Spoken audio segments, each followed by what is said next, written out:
Shaquille O'Neal is the most dominant force I have ever seen in the history of basketball. I only got tapes of Will Chamberlain. I saw Shaquille O'Neal. At 325, 350 pounds is the most dominant force I have ever seen on a basketball court.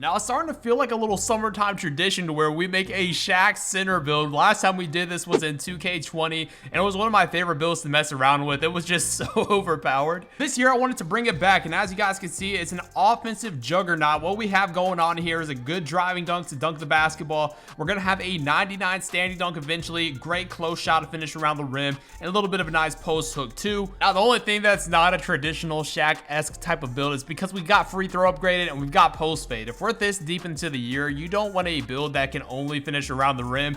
You want to be able to shoot a little bit of the post fades, and if you're playing my career rec center, you know you want that free throw too. Decided to upgrade a little bit of the pass accuracy and of course the ball control. And then of course at this time of the year, we know what stats matter, especially on current gen. We've got interior, the block shot, the offensive and defensive rebound, super high, great block shot you guys saw in the clips. And we should be able, theoretically, even though the interior defense on this game is terrible, we should be able to play some good paint defense. Now what you guys saw in the clips is very basic, pretty much just off the rebirth type of badges. You guys can see what I've got right now. I don't even have all the stuff to get like the driving dunks or the dunks in general. Once we have all these 27 finishing badges, it's gonna be playing like a prime Shaq. And like I mentioned, I did go ahead and add a little bit to the post fade and stuff like that, so we can have 5 shooting. So having fade A's and then green machine, we should be able to knock down, or even lucky 7 if we're on the ones, we should be able to knock down those post fades pretty consistently. What you don't need that much of is playmaking. Now, I saw a lot of people when I was looking at Shaq builds add way too much playmaking. If you go ahead and look at the badges, you don't really need too much other than like quick first step, maybe a triple threat juke, unpluckable if you're playing like 2s or 3s, maybe a bailout or a bullet passer. But other than that, I feel like 11 is super solid. And we've got 23 of these gold defensive badges. You guys know Shaq was actually a pretty decent defender. I think he's top 10 all time in blocks as well. So we made sure we had enough badges to be able to hold our own defensively. And I know some people are going to be asking the animations. I don't really have anything too crazy. I'm using Kobe's post fade, Joel Embiid's post hook. I know Shaq has his own post hook, but it's incredibly slow and just not good. We're using Kobe Bryant post hop shot. And of course, we've got Shaq dunks, Karl Anthony Towns, some big man dunk packages. You guys got to let me know down below in the comment section what the best ones are. But like I did mention, we're going to have a 99 standing dunk with great, finishing badges. So these elite contact dunks I know are going to be a lot of fun to get. But I want to go ahead and show you guys how I made the Shaq build. If you want to see some gameplay, make sure you go ahead and drop a like. But let's go ahead and get right into it. All right, let's go ahead and get it out of the way. I know this says Shaq center build, but for some reason 2K always makes these power forwards better.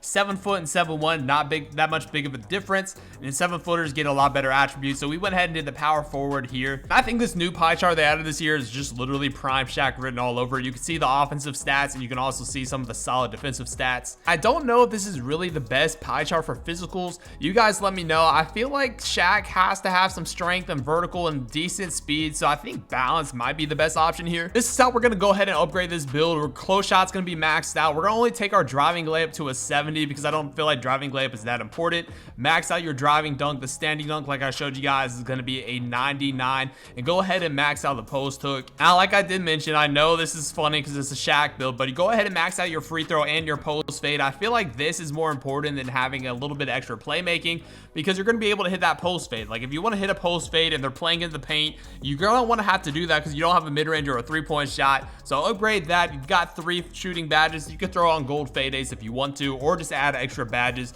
once you have them from level 39. Pass accuracy, bring it to a 67. Don't touch your ball handle. Post control, go ahead and go to a 73 for those 11 playmaking, and like I showed you guys in the beginning, that's plenty. And then the defensive stats that really matter, in my opinion, the interior, you want your block shot upgraded, your offensive rebound, and your defensive rebound, which you guys saw were insanely high, and you're still gonna have 21 defensive badges. Even if you took down your free throw, which I'll show you guys right here, and you added it to the next category like steal or something like that, you're only gonna be able to get 22. So in my opinion, don't go ahead and don't upgrade any of this kind of stuff. Go ahead and throw it onto your free throw. You're better offensively and you get more badges. I went ahead and did Burley, take it to 7 foot tall. For the weight, I went ahead and did 262 because I feel like that's a pretty good balance of strength, speed, acceleration, and vertical. Max out your wingspan. You guys can see your stats over on this side look pretty solid. Just to be insanely great offensively, you know you've got to pick that post scoring takeover. And as you guys can see, I don't really like the name that much. It's a glass cleaning lockdown. I wish it was a little bit something better of a name,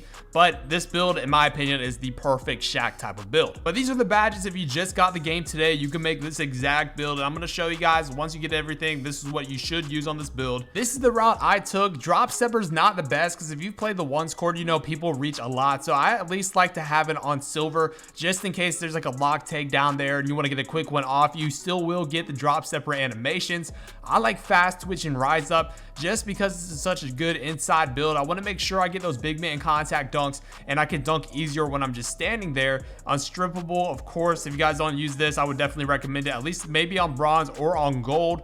Posterizer, limitless takeoff, since we've got some driving dunk. I like hook specialist more than pro touch, but I think you could use either or. And I also like mouse in the house. For some reason, this game is really weird with contests. It's like sometimes you get a really good contest, sometimes you don't. Since you're 7 foot tall, most of the time, if you're not playing a 7'3" center, you're gonna be playing somebody smaller than you. So I like having this on silver and post spin technician on silver to get those spin off animations. We have a pretty decent post moves. And like I mentioned before, the clips that you guys saw was with a 70 post fade, no hot spots or anything like that. We just had gold fade ace. So gold fade ace, if you guys have those extra ones, maybe you could use a hot zone hunter. Maybe you could take this down a tier and put on lucky 7 and have silver, bronze, and silver. That's probably the best route you could do. Like I said, you don't really need that many playmaking badges. You got quick first step, unpluggable triple threat juke, which is actually kind of nice. And if you're on the ones court, I would use hyperdrive. But if you're not on the ones court, I would probably do something like this.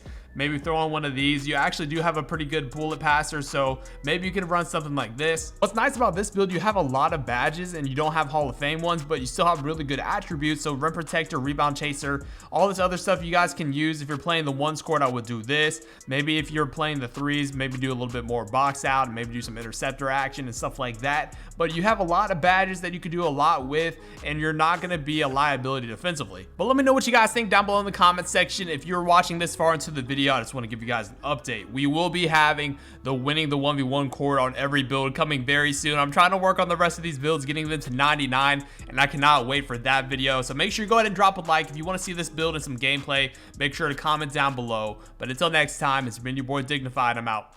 Peace.